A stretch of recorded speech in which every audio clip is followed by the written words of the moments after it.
Como assim Deus mora dentro de mim? É isso mesmo? Pois bem, né? Nós já temos o hábito, provavelmente você já escutou, que você é a habitação de Deus, que Deus mora dentro de você, o Espírito Santo habita em você. Mas será que isso pode ser levado ao pé da letra? Será que existe um simbolismo, algo simbólico, uma ilustração, alguma coisa? Será que é real? Será que é literal? Pois bem, quero te convidar hoje a examinar Atos capítulo 1. Pois bem, está preparado para isso? Você está preparado para esse momento?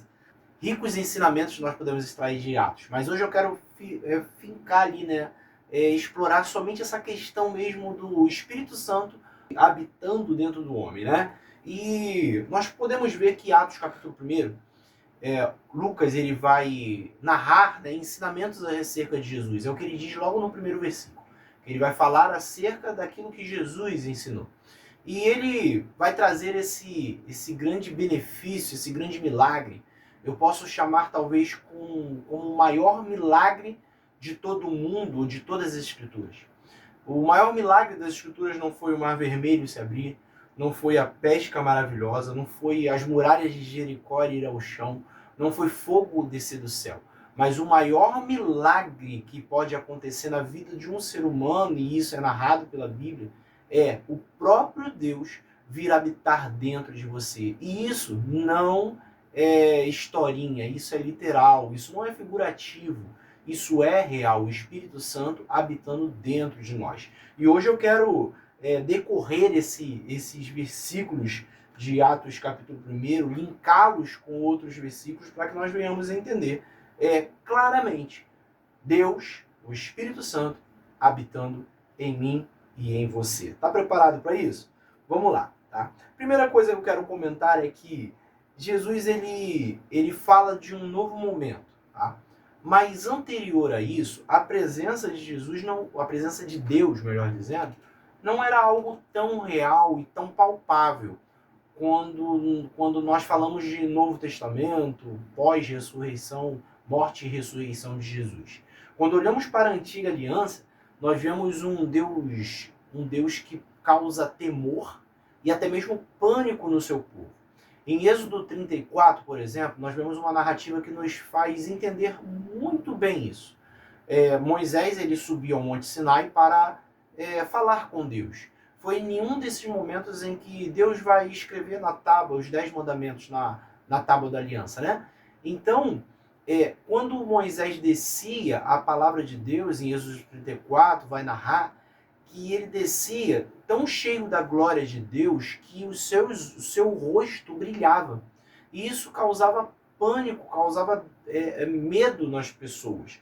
E isso era tão forte que as pessoas preferiam que Moisés se afastasse. Só para você ver o quanto isso era temeroso, né, para aquelas pessoas que estavam ali.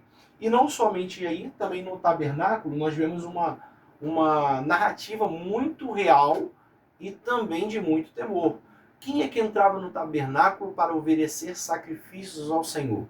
Somente o sumo sacerdote, uma vez no ano, tá? Com todo uma vestimenta adequada, com toda uma cautela, um cuidado, cheio de ritos rigorosíssimos. Ele entrava no Santo dos Santos para oferecer expiação, sacrifício. Esse era o Deus que o povo estava acostumado, que o povo estava vendo. E isso traz uma sensação de medo e temor para o povo.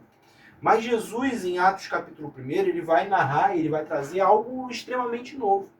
Para esse povo, algo extremamente novo. Olha que interessante.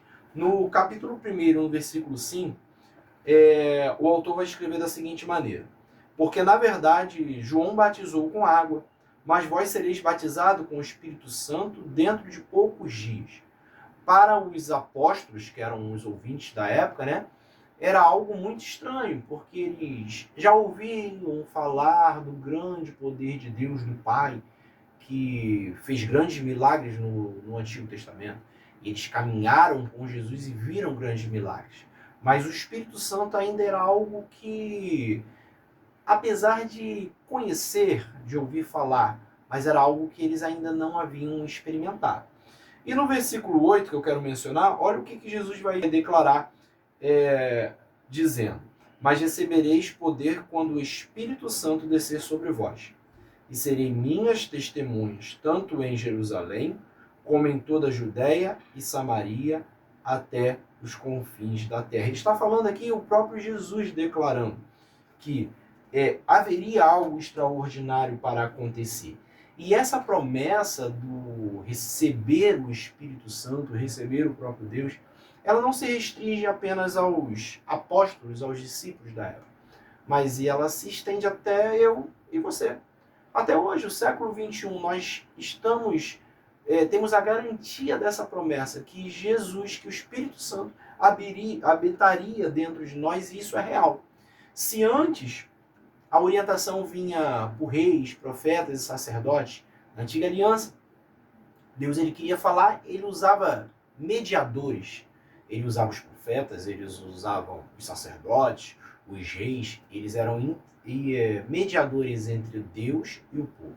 Mas agora Jesus está ensinando que com o Espírito Santo nós passamos a ter o próprio Deus dentro de nós.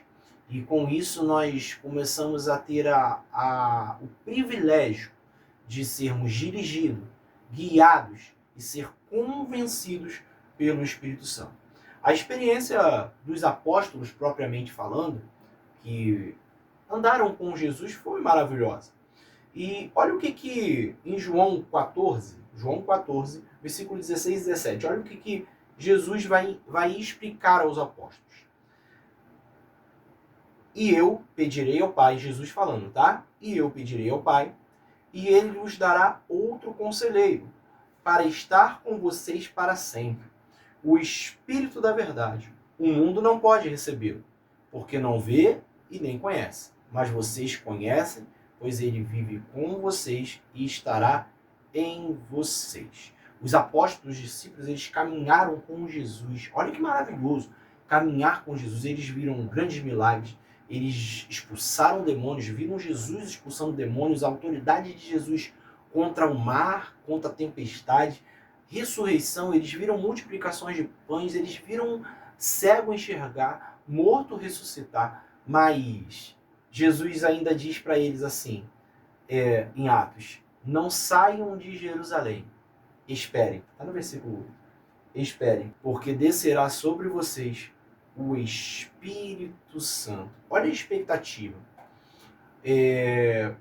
Os primeiros cristãos, eles andavam com Jesus lado a lado, mas nós andamos com Deus dentro de nós. Entende a diferença? Os cristãos, os discípulos andavam com Jesus, os apóstolos andavam com Jesus, mas existia dado momento em que Jesus se afastava. Existem momentos que Jesus não estava com eles 24 horas no dia. Mas nós temos um privilégio maravilhoso, pois que nós temos o próprio Deus, na pessoa do Espírito Santo, que habita dentro de nós e ele está conosco todos os momentos, permanentemente. Ele está conosco em todo tempo e em todo lugar. Atos nos revela que Jesus esteve com os discípulos por 40 dias após a sua ressurreição. Isso mesmo. Jesus esteve com os discípulos em um corpo glorificado, um corpo diferente, aonde ele esteve com os discípulos 40 dias. E por quê? Os discípulos estavam amedrontados, os discípulos haviam crucificado o seu Senhor, o seu Mestre, e eles estavam com medo, eles estavam fragilizados. Pedro voltou a pescar peixe. Você vê como que, em um pouco momento, eles fragilizados e temerosos, eles deixaram de fazer aquilo que o Mestre havia ensinado. E olha o que Jesus faz. Ele, ao ressuscitar, ele não vai para o Pai inicialmente. Ele fica por 40 dias ali com os discípulos, ensinando eles. Olha que coisa interessante. Os evangelhos de Lucas e João, eles vão dizer que Jesus, com esse corpo glorificado, esse corpo ressurreto, ele vai comer com os discípulos, ele vai ser tocado pelos discípulos, ele vai mostrar as marcas e as chagas nas suas mãos. Entra em lugares fechados, passa por portas com esse corpo glorificado, ele aparece e desaparece. Ele não está limitado como antes. faz coisas sobrenaturais para dar força, para animar os seus discípulos, para fazer com que eles entendam que isso não era só para provar, esses 40 dias não era só para provar que ele ressuscitou, mas era para fortalecer a sua fé.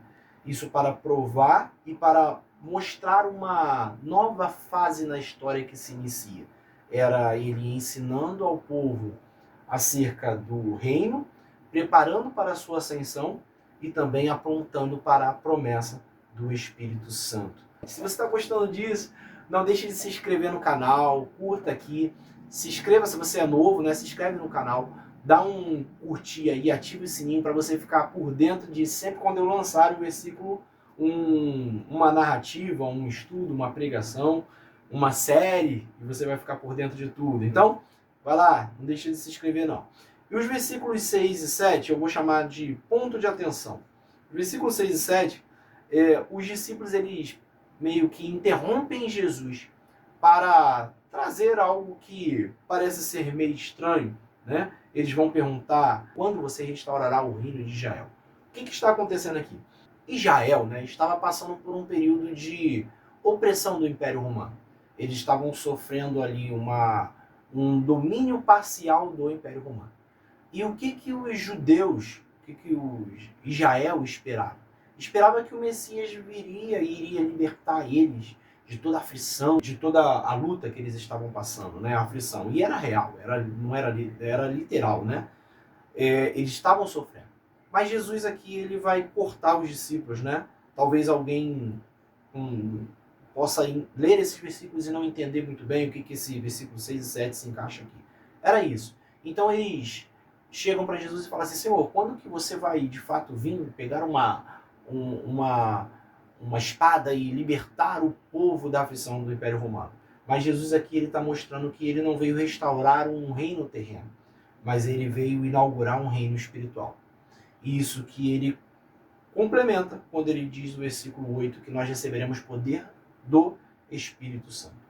Aqui, no versículo 9, é o encerramento do período de 40 dias, onde Jesus ele fica aqui com os apóstolos, ele fortalece os apóstolos e o prepara para receber o Espírito Santo. O maior milagre da Bíblia não foi o Mar Vermelho, o maior milagre da Bíblia não foi a libertação do povo do Egito, não foram as muralhas de Jericó que caíram, não foram o dilúvio de Noé, não foi os muitos enfermos que foram curados, mortos que foram ressuscitados. O maior milagre na vida de uma pessoa é Jesus. Jesus, Deus, o próprio Espírito Santo, habitando dentro de cada um de nós. Se você quer continuar estudando Atos comigo, não deixe de se inscrever no canal e eu vou deixar para você o próximo vídeo. Se você quer um devocional de Atos completo comigo, é isso aí, você está convidado. Vem para o próximo vídeo aqui, ó, na sua tela. Está aparecendo o próximo vídeo. E vamos que vamos. Vem comigo, vamos embora!